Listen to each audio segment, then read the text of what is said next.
Well, we're getting there, almost there. Finishing off some of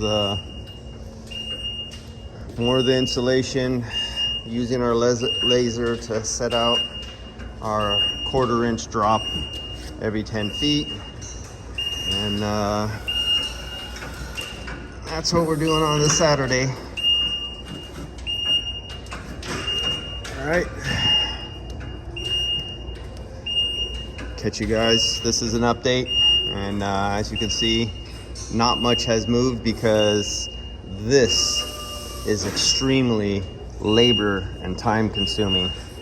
And yeah, this is, you could say it's therapeutic. You definitely ain't working hard, but you're working long. All right.